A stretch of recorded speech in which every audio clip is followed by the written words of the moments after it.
PEP Radio is a part of the Pennsylvania Equality Project that plays music, news, and weather, actively advocating for the LGBTQ+ and disabled since 2024. PEP Radio, available on Live 365, Roku, Alexa, and at paequality.com. Here at Gay SA Radio, we're very happy to welcome the Othering podcast to our airwaves. Catch the show every Thursday at noon CAT, bringing fresh voices and compelling conversations straight to you.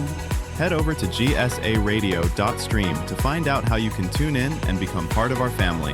Don't miss it, only on Gay SA Radio, where you are family. One man and one woman join forces to rid the world What are you doing? of inequality and fascism. Seriously? I'm trying I'm trying to do a promo here. For whom? What are you doing? Welcome to the Othering Podcast with Mike and Dory.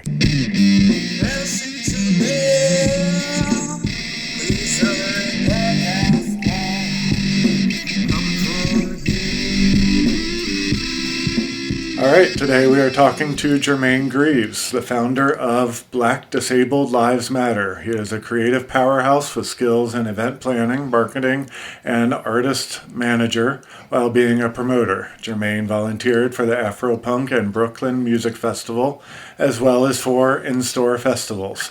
He also partnered with Not Like the Other Kids, clothing line brand that gives back a portion of proceeds to kids with disabilities. Experienced in putting together sponsorship packages, Jermaine has industry contacts and was featured on Good Morning America, NBC4, Telemundo, and BuzzFeed, as well as other social media. Jermaine has also performed for the Lincoln Center and a fan-made music video for Beyonce. Welcome, Jermaine. It's great to have you. Hi, welcome. That was a great introduction. You gave it to us. Yeah. Of course it was. I didn't realize I did that much stuff. Wow. It is very impressive. Yeah, it is. Yeah, I mean, yeah. I'll even tell you I've done a bit more even after that. But we're gonna get there eventually. So, what's going on with me as of late? So as of late, for about a year now, I've developed a documentary called Jermaine Greaves Documentary, and it's won a few awards. Awesome. Awesome. Berlin Short Film Festival. That's an international award, and I've won something in America already. Damn. You go. We did have a deal that was offered to me. They're still shopping the film around. That deal has not expired yet. I can't say too much on what was in it or not for right now. Yep. Because it's not expired, but there is something, people have been asking me what's going on with the film. Folks, we are shopping it around to the highest bidder. That's what's been going on. That's why you haven't seen a lot of promo for it, because I've been shopping it around. The film. So what was that like, making the film, being disabled and? I made it with a filmmaker known as Gil Rios, and we worked together in 2024 when I shot the film. And my reason for making it was because at the time, 3 years before this, I developed a chronic illness. I was already disabled with cerebral palsy, but I developed a chronic illness known as hidradenitis suppurativa. I was in chronic pain. You couldn't touch me. I was yelling. I was screaming. All the things you could think of. I was also in rehab on top of the CP, which I was already born with. There was so much going on in my body. I became so fatigued because I had another disability I had to deal with. Where I had open wounds, and I had to close the wounds, and I had to eat differently. I had to change my diet, a whole lot of stuff. Hey. I went to 35 rehabs. Obviously, I caused some people hell because I went to so many. Yes. I did curse out some doctors. I did, raise hell where it needed to be raised. That's because I was tired of their bullshit. And What I Good. have learned about Medicaid and insurance is if you don't fight like hell, you don't get shit. Yeah. Exactly. So, so I have had to fight with insurance for something as simple as wound care. Right now, I'm getting 3 days of wound care, and I should really be getting 7 days, but insurance can only give me three. Segueing into my next thing, I'm currently All doing right. a fundraiser Before you get online. before you Yeah, get there, I want to ask about that real yeah. quick, if you don't mind. Sure, go ahead. You said you only get 3 days instead of seven now. Does that mean that your pain is a lot worse because you're not getting the help you No, need throughout no, the week? no, no, no. My pain's better Okay, actually. good. Okay. That's good. I have to backtrack a little bit. So before, well, in the beginning of my HS journey, I was in a lot of pain and chronic illness. Right. Then I discovered infusions. Okay. That saved my life. That controlled my symptoms, that reduced the pain level, that reduced the amount of infections I would get monthly or daily. It's almost non-existent at this point. Good. Good. I ba- I barely get infections. I feel like I got the infection more recently because the weather was changing and like it's winter and my body in the wintertime is not the best. Yeah. So I think, and also just, I've been, I work, I go to school, I do a lot of things. Maybe I was very busy also just running back and forth as a New Yorker. So that may have been the reason I got my latest infection. But there's a tidbit I'm going to share with everybody on this podcast. Before I went to the hospital in the emergency room for 4 days, 10 days before, I told my doctors I had an infection, and they refused to give me medication, guys. Wow. Wow. So I went to the emergency room for no reason, although I told them I had an infection, and I told them the medication I needed. So I'm tempted to almost sue Medicaid. I really want to do it.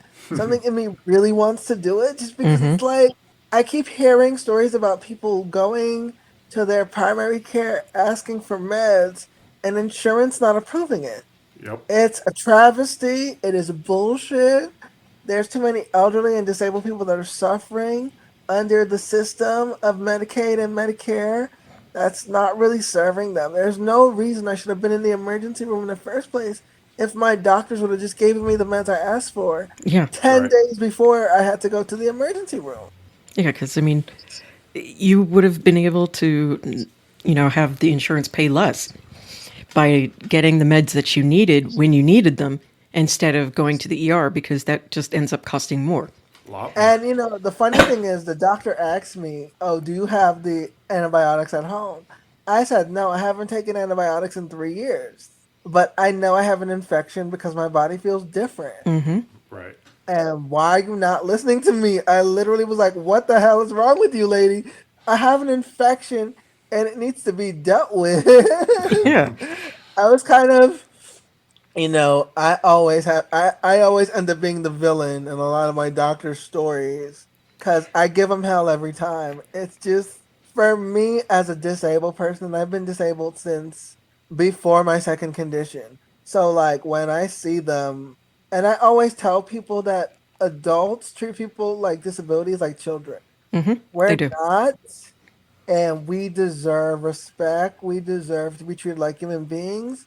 We're not kids. Even at my workplace, people kind of baby me, and I have to tell them no, don't do that.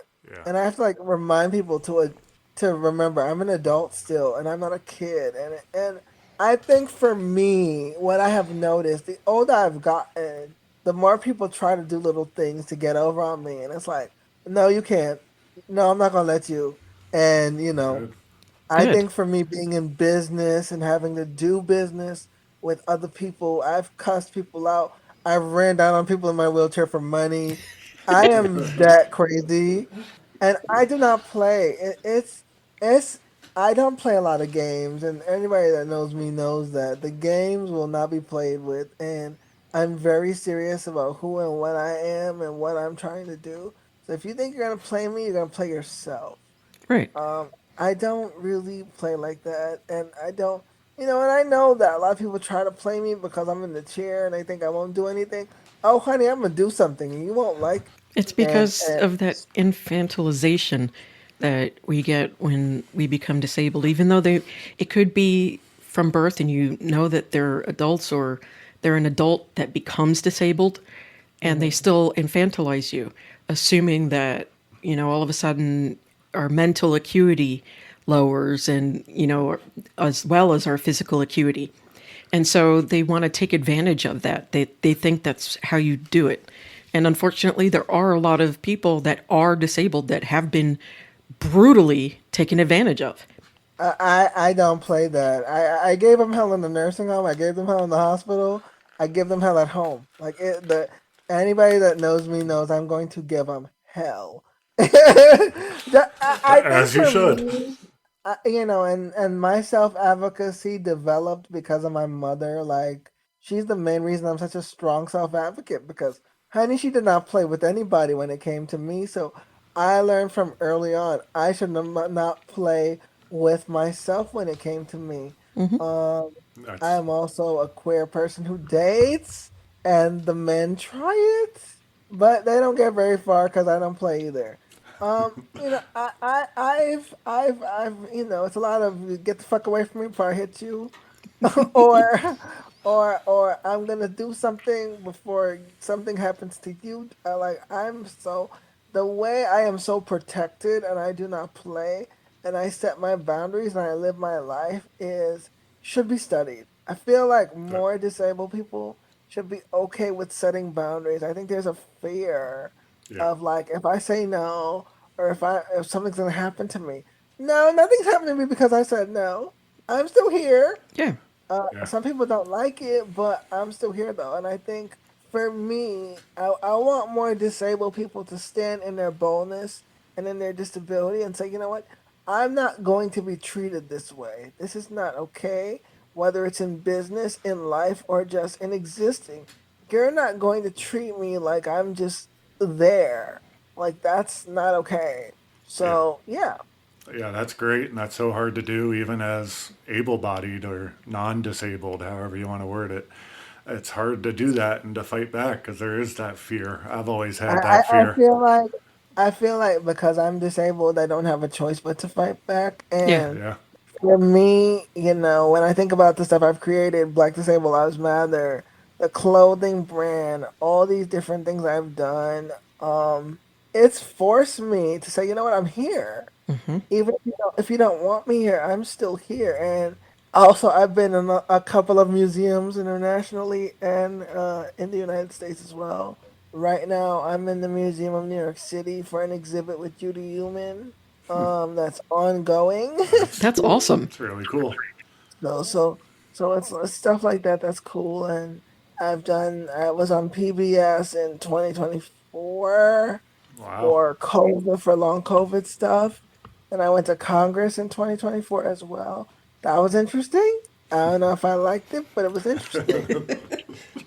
How was Um, that going to Congress? it was a lot of, hi, my name is Jermaine. This is what I do. I'm a part of this. A lot of brown nosing and just getting to know congressional leaders. I don't know if they were really listening, but they know who I am now. So hey, it's just and I went with the advocacy group, and it was interesting to be there.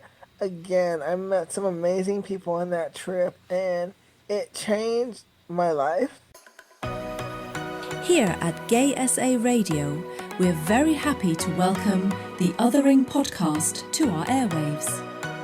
Catch the show every Thursday at noon CAT, bringing fresh voices and compelling conversations straight to you. Head over to gsaradio.stream to find out how you can tune in and become part of our family. Don't miss it, only on Gay SA Radio, where you are family. Sorry, I lost my train of thought, but like show our faces, show our disabilities, and show them that we're not just lumps on a log or something like that, like they like to think of, or that they think that we're invisible. We're very visible.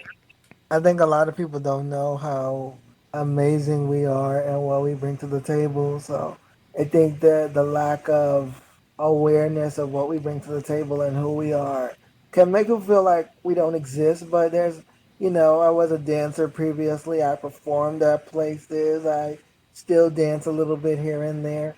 I'm still an actor. I've acted. I've done commercials. The visibility, I can say that visibility comes at a cost because I've been hyper visible in multiple platforms, spaces. I've been cyberbullied multiple times. It was actually worse when I was sick because people were like, if you're so sick, why can't you do this or why can't you do that? And I have to explain to people, sickness looks different for everybody. Even like for this month, I took like a month off from my job because of the infection I just had. So I was like, I'm gonna go back in January and do the job thing again. But I was like, this month I'm resting. I'm recuperating my body because I just came out of the hospital and I don't want to just rush back into life and adulting and being responsible just so immediately. So I made I made a post online about needing like 9 months of wound care support because I could they're only coming for 3 days and I have to cover 4 other days that they're not covering. So everyone's like, why do you need all that money for? You're using it for trips. I was like, no, I'm not. I have to take care of myself. Yes. Yeah, there's nothing wrong with wanting money. I want money. And there's nothing wrong with earning it, getting And it to also use. like I tell people I have a job, but it's not making enough money for me to do everything I need to do. It's just the job I have is part time. It's not full. It's like I'm not making enough to cover everything. Like genuinely, I'm not. So and then people get mad at me because I want to raise $20,000 to invest in my short film. It's not cheap No. No. to get my film out there. You think it's cheap to win these awards? It's expensive as hell. So, I mean, being like, disabled is expensive already. So trying to add on, showing up and being a representative with a movie and having to market the movie, yeah, that's going to be very expensive. and I don't have like an agent or a manager or anything like that. I mean, I've been signed to stuff and I had to drop from them because they weren't really helping me, right? Like I've signed with people before where they helped me for a little bit, but it wasn't like they had like a lot of connections. A lot of the stuff I found on my own, and I had to like really work for it. So it's so funny how people are like, you're this and you're that, and you don't, also, me being queer and like dating, that was this whole experience too. But a lot of things I have endured as a black disabled queer person. It's so much like ableism, Oh, yeah. misogyny, people telling me, trying to other me, then people trying to infantilize me, like you said earlier, make me like this kid in their mind when I'm a grown adult who pays bills. And then people are okay with not paying me for my services. And I'm like, that's so weird to me. So you're okay with me being broke? That's like Yeah. Yeah. They would be up in weird. arms if nobody paid them. Right. So it's just like I've had to run down on people for money, and they're like, "You really ran down on me?" Yes, I did in my chair. What? So people are like, you do not play. I said, I never played, but you play with me. So now that you know you can't play with me, it changed, and I feel like I wish I didn't have to go to crazy to get people to respect me, but Yeah. every time I have to go to crazy for them to listen to what I got to say. I feel like being disabled is constantly having to prove to people you're not a psychopath. Yep. Unfortunately. And it's just like every time you do something, then they want to other you and make you feel like you're crazy. I am not crazy because of something you did. I am insane because you're putting me in a position that's unsafe. Right. And Exactly. when people ask, oh, why disabled people don't have a lot of people around them, it's because I can't trust you. What? Yeah, it is kind of hard to trust certain people because, again, there's so many horror stories of people being taken advantage of because they assume, undisabled people assume that disabled people are automatically with a lower acuity of understanding and things like that. So they insist upon trying to take advantage, stealing their money, their homes, Everything. I'm pursuing my second and third degree right now, so like I'm not dumb. Oh no, of course That's not. awesome. What degrees are So you like looking for? I'm doing a bachelor's degree in journalism and communications and media right now Awesome. at this online school. But everyone like it's so weird how people think I'm so stupid, and then my mom's like, "Oh, you're really intelligent. Was I stupid before or after the thought process? Because I want to know." And then my Medicaid service coordinator is like, "You're always figuring things out because nobody in the system has helped me, so I've Yep. had to help myself every time." I wish for the day that we have a community of disabled people or just allies who step in and stop questioning us, because I Yes. feel like disabled people are constantly questioned about what they're doing with their funds, what they're doing with their money. Like in October into November, I had to pay back rent. I wasn't partying with that money. What party? What socialization? I don't think people understand. Disabled people are not going online asking for help just to ask for help. We are actually struggling. We're not getting opportunities like able-bodied folks. And when we show up into a room, people are already sizing us up. Mm-hmm. Right. We don't have a fair fight from the beginning, so we have to prove ourselves constantly. And it's so draining. It Yeah. is. And then when you have the intersectionality of, being a person of color or a female or, gay, things like that, queer, it just compounds that impression that, we're not worthy or that we're less than. And then on top of being disabled, it's like a triple whammy. True. I feel like, what people don't talk about is the constantly waking up every day and having to show up in the world and hoping that people see you for you. Yeah. That is something we don't talk about in disability. Like, will people see me when I get up today? Will people look at me and respect me without looking for a way to take advantage of me? We don't talk about what it's like to be constantly disabled and be dismissed. Like the dismissal of it all. Like you're trying to like do things and people will completely ignore you. It's not fair. Yeah. No, And not at all. then we have to pretend like we're okay with all this. We're not okay. The disabled community is not okay with them trying to make cuts to Medicaid, the recent government shutdown, all these things. People are using GoFundMe to pay for rent and their basic needs. It is very serious. And I Yeah. don't think people understand that, like, nobody that is going on GoFundMe or any of the fundraising platforms is doing it because they want to. They necessarily have to. Yeah. Right. So when people are talking about dissing people online who are fundraising or raising money, I don't think you should because you could be next. You're one paycheck away from being broke, homeless, losing your house, or not having anything. I was not working for 2.5 years before I got my job for a year and 7 months. Again, I was those people who were using GoFundMe to raise money for rent practically every month because I didn't have nowhere to go. Where was I about to go in the pandemic? Yeah. And then Right. I had to look for resources when I was sick to make sure I kept my place.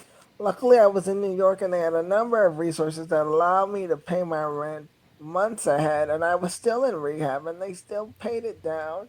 And they found a way to help me to stay in my place. But it was not easy. I had to do so many different applications for different stuff to stay in my place I live in now. And it's not easy still, but I'm better along because I have my job that has sustained me. But I also now have to look for another job that pays me enough, and I could still be comfortable. I think I am. I would say this era of my life, I'm putting the pieces together. But there's days where I am in actual survival mode. Yeah. Yeah, for sure. Especially when, the wages for disabled people has not risen in probably almost a century, it seems. Because you got to figure we're still stuck at 725 across the board. And then disabled people can be paid less than that. No, we definitely can. I mean, well, the job I have, they do allow you to go overtime sometimes. But for me, because of my condition or my physical body, I can't always do that. Yeah. It would push some symptoms that I currently have into overdrive. So I am not able to always push myself in that direction. And neither do I want to. You shouldn't You have know, to. we don't talk about how capitalism pushes you into places you didn't ask for. Like, Yeah. It is the bane of everyone's existence because capitalism is literally squeeze and suck every drop of money and blood out of every person until they're husks of themselves, and then it discards them and it moves on to the next person or group. I agree, but I also think it's just, having to deal with, like this year for me, I had to deal with paying down my back rent. And I also now have to deal with raising enough money now to get someone to come in and do wound care for me. These are things that should be priority in our healthcare system. Healthcare is too expensive to sustain the damage that we've caused. And then I don't think we've really recovered from the beginning stages of COVID because there are more sick people now than there have ever been. And then everybody doesn't know how to manage the amount of sick people that have come and gone and have gotten elderly and also became sick young as well. So Yes. again, we need to also discuss the effects of COVID, the effects of chronic illness, disability as we age. What does that look like for a number of people? Because those are conversations we are not having. And I What think it harms us more because we're not discussing like the basic things that we need to move forward as a community to make sure that we can see a future where disabled people don't have to suffer, where we have the right. resources that we need. We don't even have enough grants for us. No. Like the grants that are out here for disabled people are far and few in between. Yeah, It's assuming you can even find them. And it's just like, where are the grants for us? Where are the things that will allow us? I want to be in a space in my creative life where I'm living comfortably in my gift. I don't want to have to like keep running to GoFundMe or other platforms to fundraise for my safety. That is exhausting. Yep. I've done it. I know how to do it. I'm really good at it. You know, I know what to say. I know how to make the videos. I know how to make people know that I have a situation, which is currently happening. But the fact that I even have to think about all of that and still live my life is crazy to me. Yeah. Yeah. So you mentioned long COVID. We've talked to quite a few people that have had long COVID, and it seems like the symptoms vary widely between people. What was that experience like for you? For me, it was hard because I had existing disabilities. Yeah, I would imagine. So I don't know how the disabilities I already had showed up fully in my long COVID moments. I got COVID 3 times in 2021. Twice because of a nurse Jeez. Of that course. that came to see me for wound care, and I think a third time in the hospital. So, God, Yeah, that it's ain't right. that's like it's just as you can tell, the medical system has been helping me, based on these stories. Yeah. And I will say this: having it, and then there was one time also too. I was so sick, I developed bronchitis. Like I could not speak.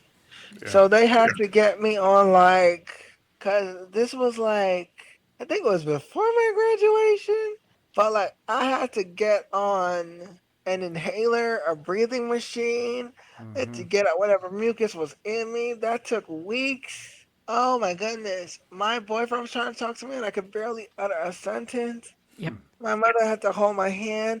It was really an experience I would never forget because that was the first time where like my vocals were shut, and everybody that knows me knows I love to talk. So having that experience was hard for me.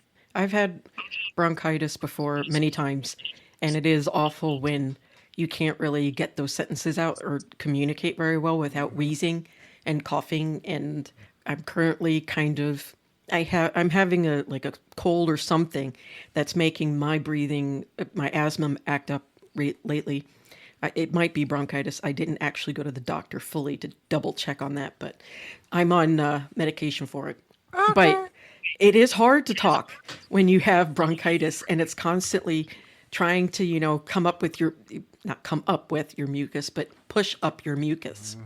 Yeah, I had it once. I haven't had it since, but it's just like the whole experience was like I don't want to have this again. I don't. Yep. It was so bad. I couldn't talk. I was looking at people.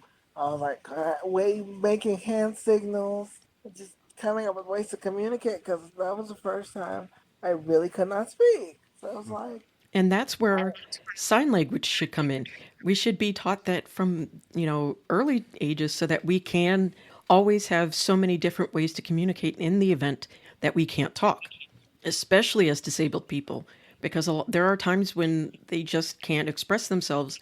They don't have the means to get the technology that provides them a voice.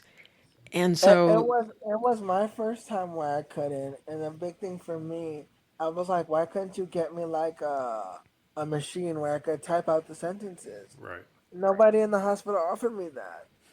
And then once my voice got better, they were like, "Oh my God, we're so happy to hear you." I'm like, "Bitch, I could talk for like 2 weeks."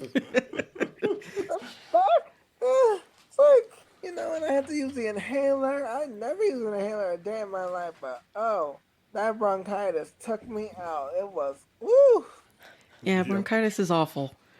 I would have to totally agree with you. That is like the worst, No, especially when it's like really, really bad.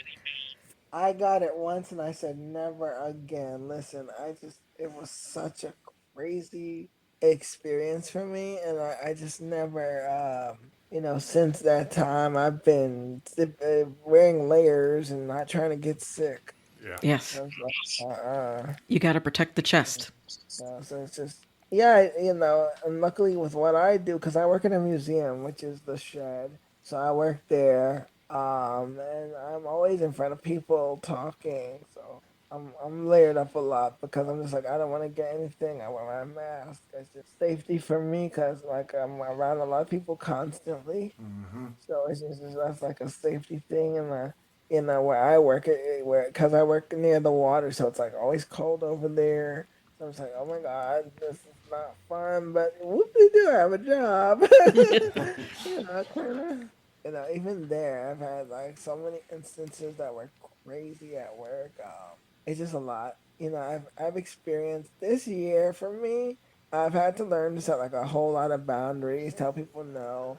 I was always setting boundaries, but I think I've gotten worse. I think like I'm in my supervillain era. Like I'm always like, no, no, no, no, no, no, no, no, no, no, no, no, no. Like that's my favorite word now. I never thought that would become my word, but it's just like people have really tried me this year, and it's just like I got too much going on, and I want to beat you up now. So at this point, I never thought that would be me, but it's just you start to experience stuff in your life. It's just like I need to beat you up today. I'm gonna fight you in my head because I'm just so touchy. So tell me about the Beyonce video. Oh, that okay. I was in rehab when that happened. So like, I uploaded a video randomly that was like a few months old before I got sick, and I was physically better, and it went viral, and it was like around the time that Break My Soul came out. I was like, I'm gonna put this dance over the video, see what happens. I don't know what's gonna happen, but maybe I woke up and I went viral. It was very crazy to me. I was like, oh, I have 500,000 views. What is this? And That's awesome. celebrities were commenting. Celebrities I didn't were like I didn't even know. Big Frida commented on it. Other people commented on it. Wow. It had so many comments I couldn't keep up with the comments. Once that happened, then Parkwood reached out to me a few months later. I gave them the rights over to the video. They said they're gonna have put out something months later. I waited for it to come out and it came out. Yay. Awesome. And it was on Beyonce's YouTube, which is crazy. That has like 1 million views. Wow. So, what about your when you were featured on Good Morning America? What was that like? I have a story about that one actually. I was actually fired from my job at Macy's. I Really? went to a manifestation event and I was like, I'm tired of not being seen. I'm tired of people ignoring me. And I wore the same outfit I wore at the manifestation event there. Um, and I was like, I'm gonna go. I know I don't have a job right now, but like, I'm going to enjoy myself. I have these festival tickets. I'm going for 2 days. It was like my last few paychecks they gave me. I'm gonna have fun. And I just decided I'm gonna enjoy myself and not let anything stop me from living. I mean, I feel like my life has shown me when I have tough times, try to have fun in there. Hmm. Yeah. Well, You that's how you know? survive, is Like having it's those moments of like so happiness and joy. So I was like, I'm gonna dance. I'm gonna have a good time. I'm gonna dress my best. I'm gonna look my best because I know I just got fired, but that doesn't mean I have to look like shit. And so I was just like, I'm gonna dress my best. I'm gonna feel my best. Put on the best outfit, the best sneakers I could find, and I just went out and had a good time. Is that is that when Good Morning America saw you, or did they see Yeah. your? And then a friend of mine told me the video went viral. I didn't know it went viral. A couple of my friends sent it to me. I had to reach out to the person who posted it. And I eventually like told her, it's me. And then they tagged me in it, and I was out of here. I was like, once they tagged me in the post, everyone that knew me in the industry and everywhere else also tagged me. It was the craziest thing. I had so many mentions. I got so many like likes and follows and interviews, and I was on Good Morning America, NBC4, News 12 in my local community. Wow. I was just so shocked that like I had went that viral. Then when I did Black Disabled Lives Matter, I went even more viral because I was like the first person since like Judy Human to like do a march, and that was like historic. So I was a part of the history books. I was like, oh, That's tea, awesome. a little Yeah. tea. So I feel like for me, my goal right now I'm trying to build out my legacy really at this point. So Um, since you mentioned it, you want to tell us a little more about your Black Disabled Lives Matter Foundation? yeah, I can. How did that start? My sister died of in 2020. I'm sorry. Um, During the pandemic, she did not have COVID though, but she just died during that time. My mother had gotten long COVID symptoms. So I was just like, I want to do something to honor them. And like, my mom to me is like someone who works really hard to this day. She is amazing to me in her own way. That's a longer story for a different day. But it is, she's just amazing to me. So those two women were the reason I started it. But initially, I had went to a protest in June Hmm. of 2020, and I talk about this all the time. I went and it was not accessible. I didn't finish the march, and I was kind of pissed about that. Yeah. I experienced some of it, but I didn't finish the whole march, and it disappointed me. um, and since that, I was like, you know what? I have this experience in event planning background. I've been in the industry. I've thrown parties. I've thrown all kinds of stuff. Why don't I use that experience for out here? Yeah. And that's what I did. Which is awesome because, yeah, usually when justice is being, talked about, the last people they ever bring up are disabled people, Yep. if they even bring them up. Usually it's about, undisabled, able bodied people, doing the marches and doing the boycotts and things like that. And that's great and that's helpful. But you also have to include the disabled. You can't You leave us know, out. and the good thing about me is like my stuff is so known. It's been in museums. It's been in all these different places. So I'm not gonna get erased in history when they talk about me. And because I'm a modern day person, you could still look me up and see stuff I'm doing now.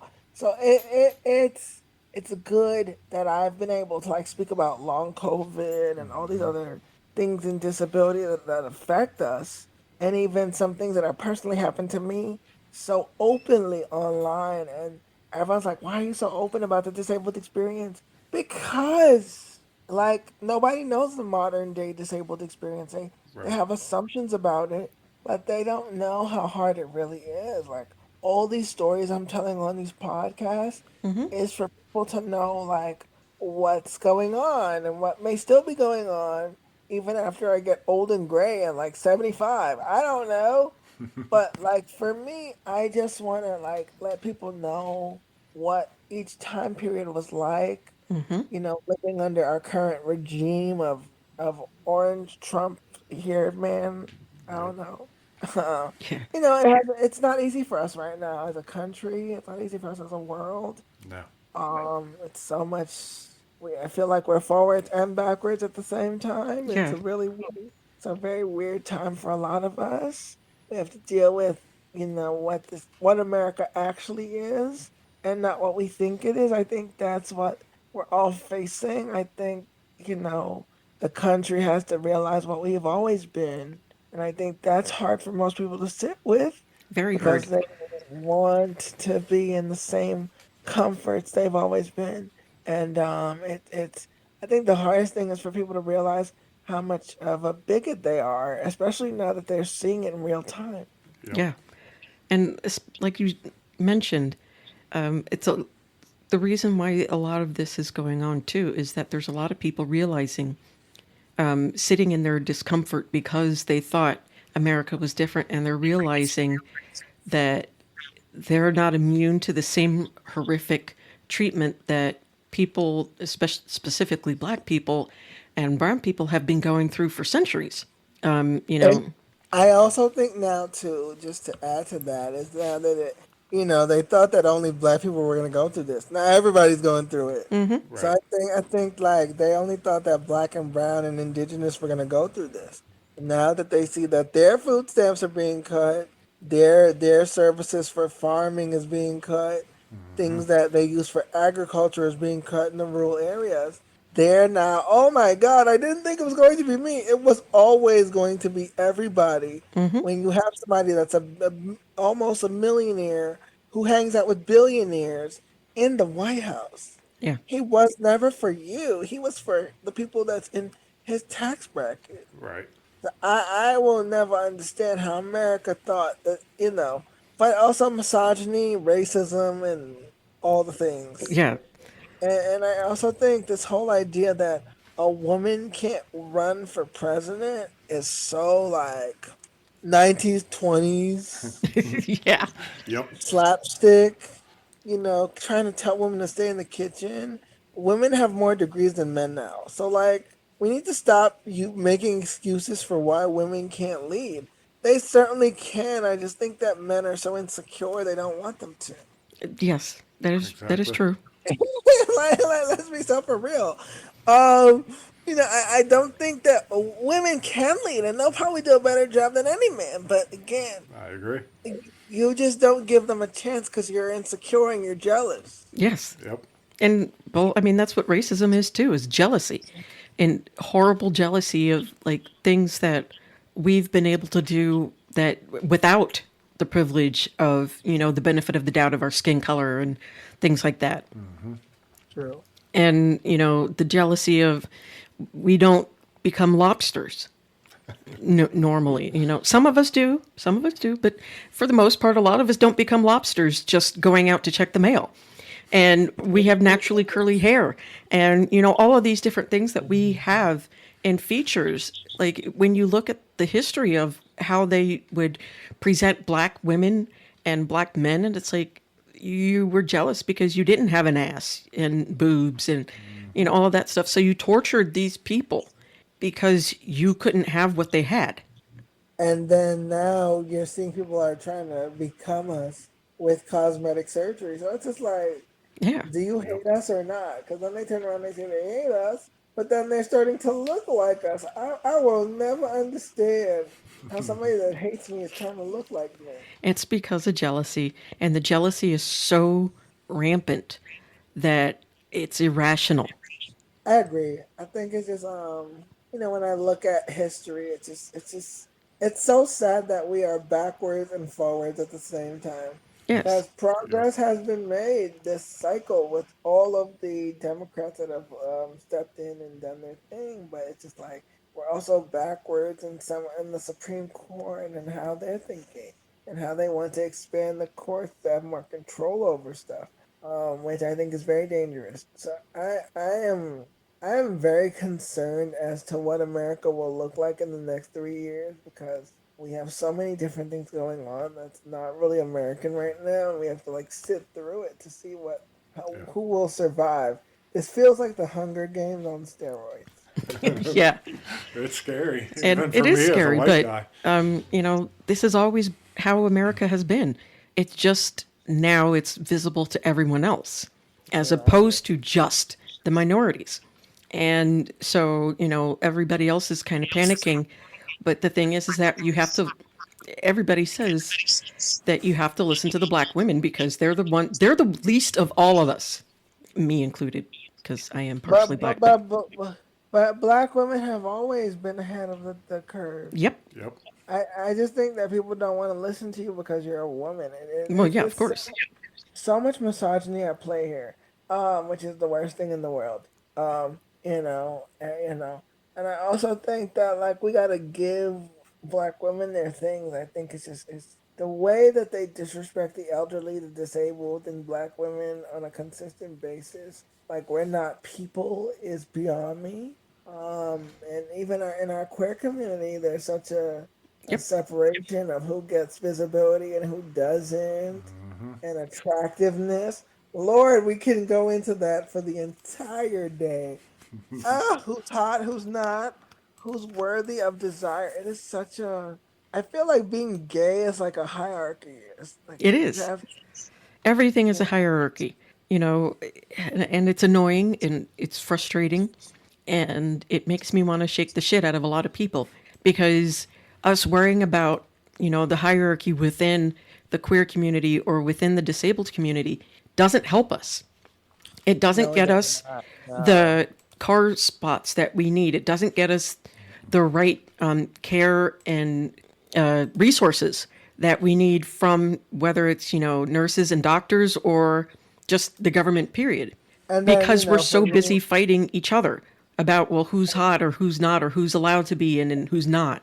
And then for me as a queer person, I'm always like, I'm always, and I'm gonna be very honest. When I was in the hospital, I had my white gay friends come up there, and they were listen. When they advocated for me, oh, they were listened to. They Hmm. sat down, or somebody that was of a lighter hue. They sat down and they Hmm. were listened to. And I was like, my mom, who's more on the darker complexion and like myself. It was like I was screaming into a void, but when my white friends came up there, oh my God, they pulled the chair out, they listened. Yeah. Hmm. It was such a shock to me because I'm like, why aren't you listening to me? But you're listening to them as they advocate for me. Well, I told you the same thing that they're just telling you over again.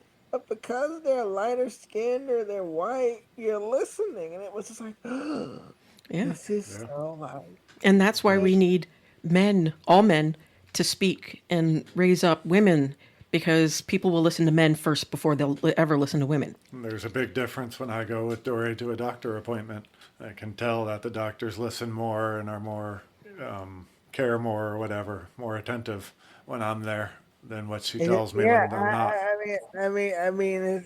I noticed it with my friend, my two white friends who went with me to the appointments, or like were with me in the emergency room, or were with me. Everything got done so fast. I was completely shocked. Yeah. Right. I was But like, like I oh, was like I was saying though, we need men to speak up for women and we need white no, people to that's speak true. up for black people. We need lighter skinned black people speaking up for, our darker complexioned black people.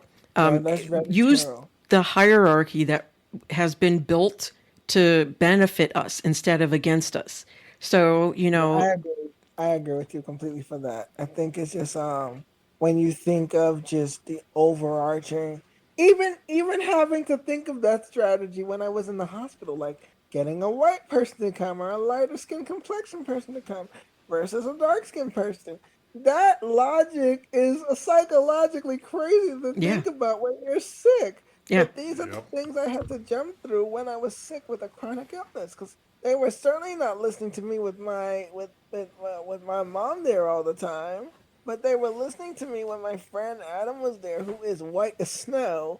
But like, it's just, and my friend Nicholas was there, who was Italian, and he's very loud. But I just, I saw the difference, like almost instantly. Like, whoa, they were what? Yeah, and it And shouldn't. it was like insane to see in real time. It is. Yeah. And it's heartbreaking to see in real time. And it pisses me off all the more because, we could be such a great nation if we actually listened to people instead of needing a white man to stand in and talk for everybody. It's And also, ridiculous. I and mean, also imagine. Sorry, go ahead. And also too, with knowing as a black person that you need another group or race to stand in for you when nobody else wants to listen makes it seem like Yeah. I don't matter anyway. Right. Right.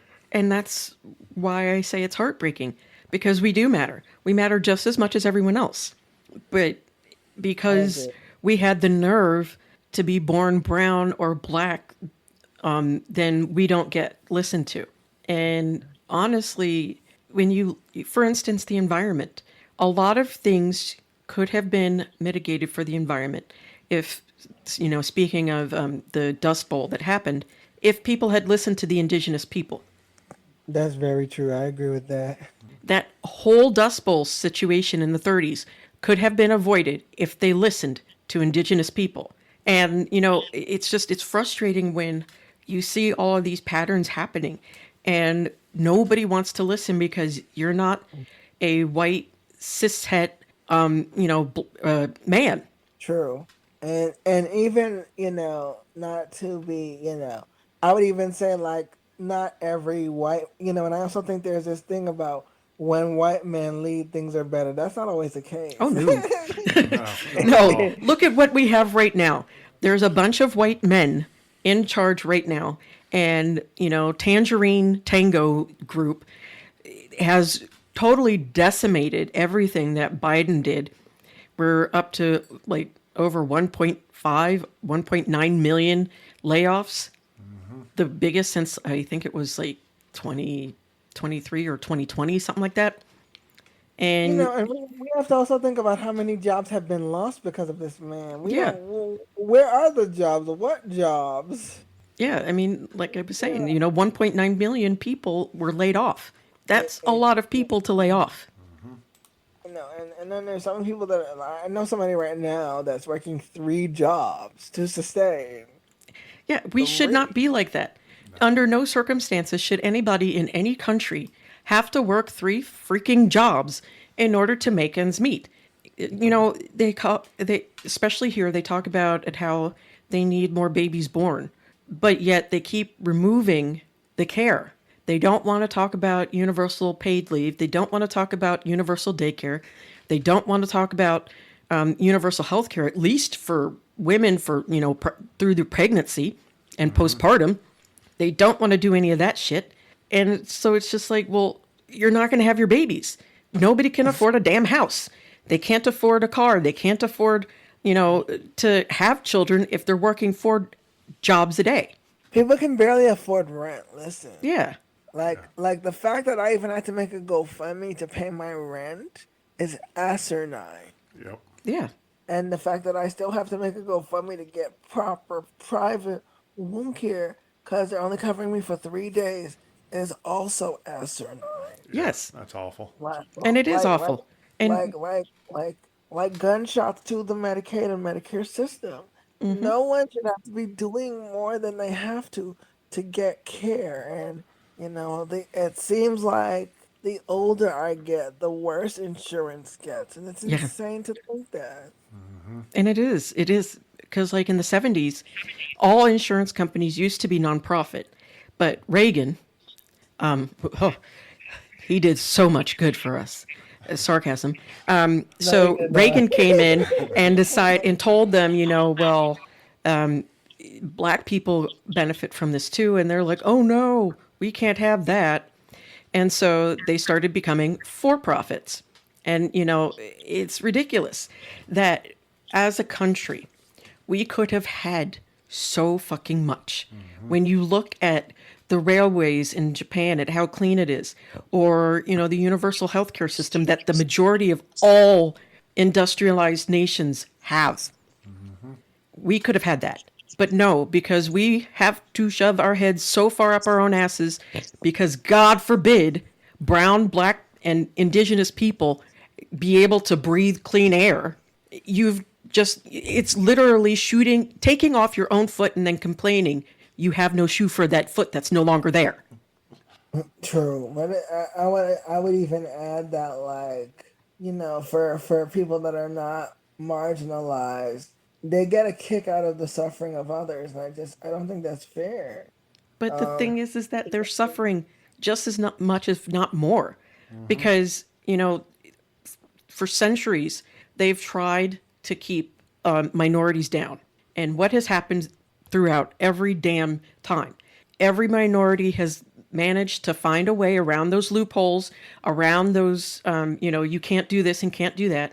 They've created their own Wall Streets. They created their own money. They were millionaires. They were billionaires long before a lot of white people were. They were performing surgeries that white people were like, oh, it's so barbaric. And, that saved people. And yet, the reason why, Tulsa, Oklahoma, not Tulsa, the Tulsa Massacre in Oklahoma happened was because they were mediocre white men jealous of the fact that they couldn't, pull themselves up off their bootstraps and do the work. They wanted us to do it for them. And they were pissed that not only did we do it for them, but we did it better for ourselves too.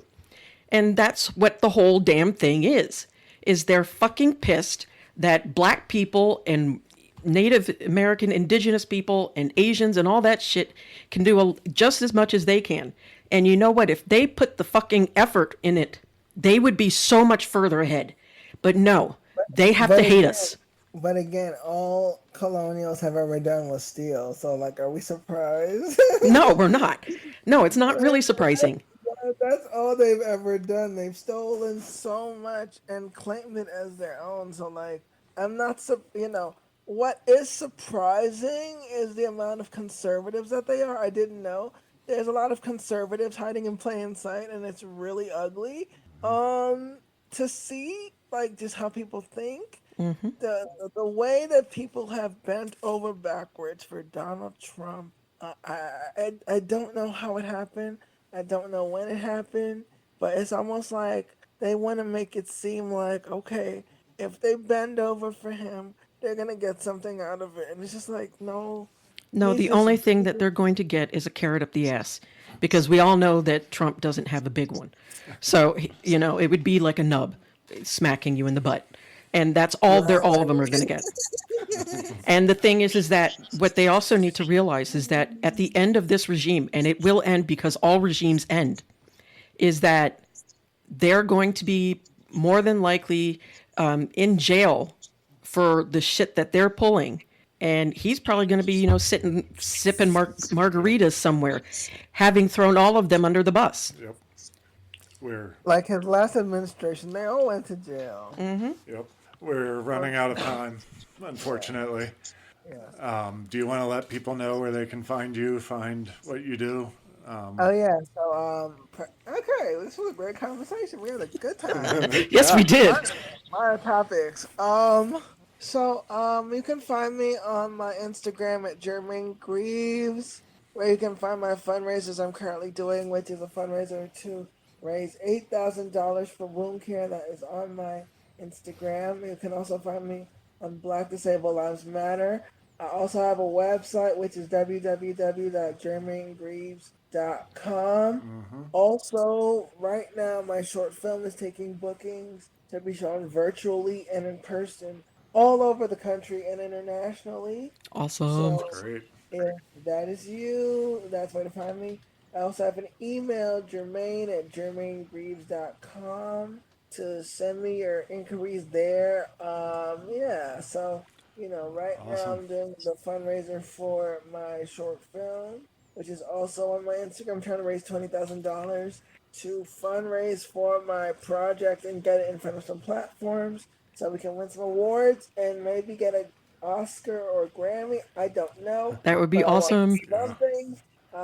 So that's what I'm working on right now, and as well as my wound care with the $8,000 for 8 months, so that my wounds can heal and get better. They are getting better, but this little infection set it back a little bit. But I Yeah. want Yeah. to really hunker down and focus and try to get a nurse to come in and help me. And everybody that's listening to me on this podcast, no, I'm not using the money to go on a vacation or have fun. I am literally trying to take care of myself so I Yep. can really take care of myself. So yeah, Yeah. Awesome. Thank you Awesome. so Thank you much so for much for joining being on. us. you're And welcome. This is fun. the best of luck to you with all of your future endeavors, and keep in touch. Let us know how it Please. goes. And everybody, Yeah, definitely check him out. He is awesome. And when you win an Oscar, come on back. Yes, I will come on back when I win an award that's major. I'll be back here. definitely be back here because I Yep. want to hear about, all of the stars and the juicy tidbits and all that stuff too. And the film stuff and the Yes. journey. I will say the film thing, it's not as easy as it looks. Getting your film in front of No, people not at all. that believe in it and want to invest in it, it's very hard, but Yes. It's possible. fun. It's definitely possible. And it's a lot of hard work. And I commend you for that because, again, that's a lot of hard work to not only film it, but, have to worry about editing it, getting it edited, and then distributed so that people can see how awesome it is. Yeah, I mean, I just believe in myself, so I'm gonna always Good. push for the best and just know that like the best is out there. So that's one thing about me.